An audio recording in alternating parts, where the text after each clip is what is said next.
तो neural net को scratch से बनाने के बाद अब हम फाइनली आ चुके हैं टेंसरफ्लो पे। तो जो आपने स्क्रैच से इतना बड़ा न्यूरल नेट का कोड लिखा, उसके बाद चीज़ें प्रेडिक्ट करी, अब हम उसे 2 या 3 लाइनों में करेंगे।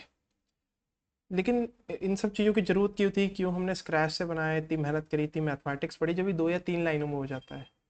सबसे पहले रीज़न तो आपको बेसिक आनी चाहिए, दूसरी आपके मन में खुद के लिए अपनी डिग्निटी बनी बची रहनी चाहिए कि आप जो भी काम कर रहे हैं आपको पता है आप क्या करना है। एनीवेज आगे बढ़ते हैं। तो टेंसर फ्लो क्या रहता है? टेंसर फ्लो की बेसिक डेफिनेशन है कि वो एक फ्रेमवर्क है, एक ओपन सोर्स फ्रेमवर्क है जो आपका गूगल ने डेवलप किया था। ये इसमें होता क्या है कि जितने भी आपका न्यूरल नेट्स और मशीन लर्निंग के जो डीप लर्निंग एल्गोरिदम्स हैं, आप उनको डायरेक्टली डिप्लॉय कर सकते हैं। जैसे जैसे हम सीरीज में आगे बढ़ते चलेंगे, काफ़ी कुछ कवर कर चुके हैं, आगे काफ़ी कुछ करना है। हम जानते रहेंगे कि टेंसर फ्लो में क्या क्या चीज़ें करी जा सकती हैं। और फिलहाल जो आज हम बात करने वाले हैं वो है केरास की, कि ये जो फ्रेमवर्क है हमारा, इसमें जो केरास की आईपी है वो भी इंक्लूडेड होती है। केरास भी एक एपीआई है सिंपल, वो आपके न्यूरल नेट्स के डिप्लॉयमेंट के लिए यूज़ होती है। तो मेरे ख्याल से टाइम ना वेस्ट करते हुए मूव करते हैं। ये गूगल कोलैब पे मैंने कोड लिखा है। सबसे पहले तो आपको यहाँ पे कुछ चीज़ें दिख रही होंगी, जैसे कि मैंने यहाँ पे TensorFlow Keras models sorry import करा है और लेयर्स इंपोर्ट करी हैं। उसके बाद नमपास पांडास सिंपल, जो अभी तक हम करते आते हैं रेगुलरली। पांडास की वैसे ज़रूरत नहीं पड़ी, लेकिन फिर भी एनीवेज। फिर उसके बाद सिक्वेंशियल और डेंस कहाँ यूज़ हुआ है अभी बात करते हैं। पहले तो डेटा, ये डेटा हमने लास्ट लेक्चर में भी यूज़ करा था, खुद से बनाया हुआ डेटा है। ये है स्पाइरल डेटा सेट। इसी सेम चीज़ को अब हम टेंसरफ्लो पे करेंगे केरास से न्यूरल नेट का मॉडल बना के, ताकि आपको बेसिक आइडिया पता चल जाए कि हाँ टेंसरफ्लो केरास होते क्या है। तो ये रहा हमारा डेटा सेट। यहाँ पे येलो भी एक लाइन है, शायद दिख नहीं रही हो, या फिर मैंने ब्लू लाइट फिल्टर लगा रखा है। तो यहाँ पे हमारे पास दो फीचर्स हैं।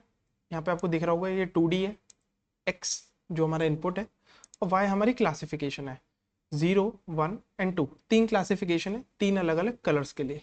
ठीक है, ये सब हो गया, ये सब बेसिक था। अब आते हैं यहाँ पे, ये क्या चीज़ है। तो मैं यहाँ से जरा से इसे उठाऊं और चलते हैं अपने वाइट बोर्ड की तरफ। ये लाते हैं यहाँ पे, अब बात करते हैं ये है क्या चीज़।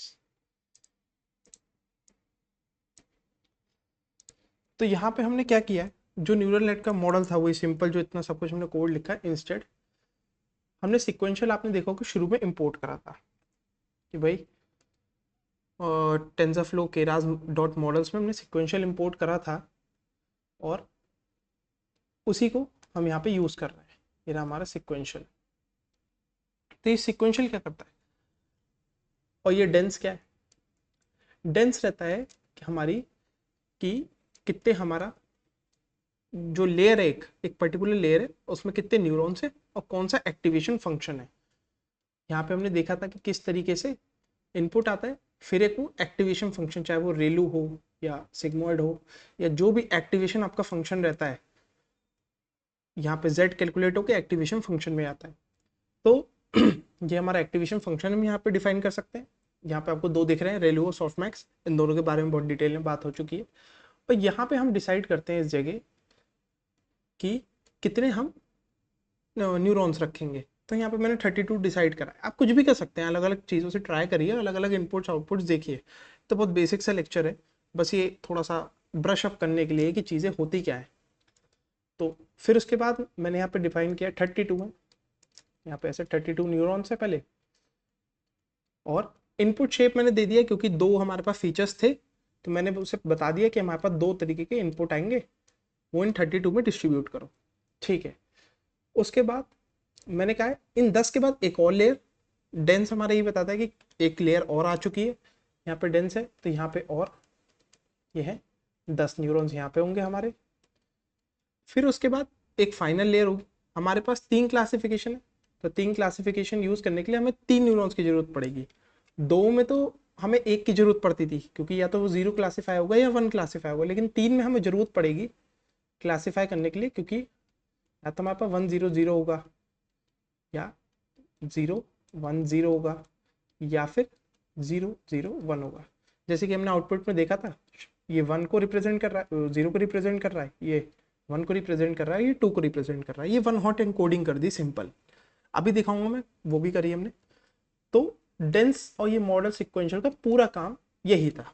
इतने में आपका मॉडल तैयार, अब आपको कुछ करने की जरूरत नहीं है। हमने जो 20-25 लाइनों का 30 लाइनों का लिखा था इतना बड़ा न्यूरल नेट का कोड, 3 लाइनों में हो गया है, जैसे कि प्रॉमिस किया था। अब उसके बाद वही टू कैटेगोरिकल, मतलब यानी कि वन हॉट एनकोडिंग कर दी, 0 को 1 0 0 में कन्वर्ट कर दिया, 0 1 0 में कर दिया, वही सिंपल। तो हमें यहाँ पे ऐसे दिखाई दे रहा है, ये रहा। ठीक है। अब आगे बढ़ते हैं। अब यहाँ पे हमारे पास क्या चीज़ आ रही है, एक ये कॉल बैक है। ये कॉल बैक फंक्शंस क्या रहते हैं, चले इसे भी लेके जाते हैं, ये भी अच्छा खासा कोड है। तो सबसे पहले इसे उठाते हैं यहाँ से और चलते हैं अपने व्हाइट बोर्ड की तरफ। ये आ गया हमारा व्हाइट बोर्ड। अब यहाँ पे सबसे पहले कॉल बैक इम्पोर्ट करें, बात करते हैं क्या है। पहले तो मॉडल कंपाइल करें। ठीक है भाई, हमने मॉडल कंपाइल कर दिया और लॉस बता दिया से। ठीक है, बाइनरी क्रॉस एंट्रोपी लॉस, जिसका हमें पूरा फॉर्मूला खुद से लिखना पड़ रहा था, अब जरूरत नहीं है। और मैट्रिक्स हमने बता दी भाई, एक्यूरेसी ले लो, क्योंकि अभी पता चलेगा ये एक्यूरेसी कहाँ दिखाई देगी हमें। फिर मॉडल को फिट कर दिया, उसमें एक्स और वाई डेटा, ये हमारा एक्स डेटा है, डेटा इनपुट डेटा, और ये जो है हमारा ये वन हॉट एनकोडेड क्लासिफिकेशन है, वन हॉट एनकोडेड डेटा जो भी है आउटपुट्स थे वाई। फिर हमने डिसाइड करी ईपॉक्स और बैच साइज। ईपॉक्स का मतलब क्या है, ईपॉक का मतलब है कि ये मान लीजिए आपका न्यूरल नेटवर्क है, ठीक है। इसमें आप आपका जो डेटा है वो कितनी बार डालेंगे इसमें और कितनी बार इसे फिक्स करेंगे न्यूरल नेट को। आप एक बार भी डाल के कर सकते हैं, 2 बार भी कर सकते हैं। तो ये ईपॉक्स ये बताती है आप कितनी बार डेटा डाल के बार बार उस न्यूरल नेट को चलाएंगे, ताकि फॉरवर्ड प्रोपोगेशन हो, बैकवर्ड प्रोपोगेशन हो, और जो हमारे वेट्स और बायसेस की वैल्यू है वो और अच्छी होती रहे और इवेंचुअली एक्यूरेसी बढ़ जाए। तो वो सेम डेटा को आप 10 बार, 20 बार, 40 बार, 50 बार डालें, यहाँ मैंने 150 बार डाला है। और ये बैच साइज क्या है, बैच साइज हमारा ये बताता है कि डेटा एक बार में पूरा डेटा तो जाएगा नहीं, तो हमने कहा 150 के बैचेस में डेटा भेजो। यानी कि पहले 150 पॉइंट्स जाएंगे, हमारे पास 900 का साइज था डेटा का, मैं कोड की लिंक दे दूंगा, 900 के साइज का डेटा था। तो हमने उसमें से 150 पहले डाला, फिर अगला 150, फिर अगला 150, और जब पूरे 900 चले जाएंगे तो हमारा 1 ईपॉक ओवर हो जाएगा। ये पैचेस वगैरह में क्यों डाल रहे हैं ये सब भी आगे बात करेंगे जब हम ऑप्टिमाइजर्स और इन सब की बात करेंगे। तो अभी फिलहाल के लिए बेसिक यही है कि ये बैच होता है और ये ईपॉक होता है। ठीक है। अब यहाँ पे ये कॉल बैक का क्या काम है, ये कॉल बैक ये करता है कि यहाँ पे मैं कोई भी फंक्शन लूंगा और वो इसके साथ साथ रन करेंगे, मॉडल के साथ साथ जो मॉडल फिट हो रहा होगा तो उसके साथ ही ये रन करेगा। और मैं वहाँ पे कुछ फंक्शन डिफाइन कर सकता हूँ, जैसे मैंने कहा मॉडल चल रहा है, ओके, ट्रेनिंग हो रही है, हर 10 फैक्टोरियल, यानी कि मान लीजिए जैसे आता है 110 पे पहुँचते हैं तो उसका 10 से मॉड लिया, हमारे पास आया 11। ठीक है ना। तो इसका मतलब है हर 10 ईपॉक पे, ये जो यहाँ पे मैंने फंक्शन लिखा है, हर 10 ईपॉक पे तुम उसकी एक्यूरेसी दो। एक्यूरेसी कैसे, वो लॉग्स में स्टोर होती है।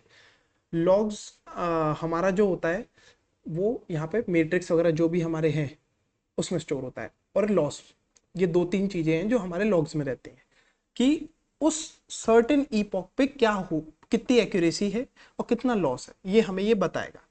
तो मैंने कहा ये परसेंटाइल बाय 10 कर दिया, परसेंटाइल बाय 5 करिए, हर ईपॉक पे देख लीजिए कि कितना एरर आ रहा है, एक्यूरेसी आ रही है, लॉस आ रहा है। ठीक है। तो अब एक बार देखते हैं क्या इसका आउटपुट रहता है।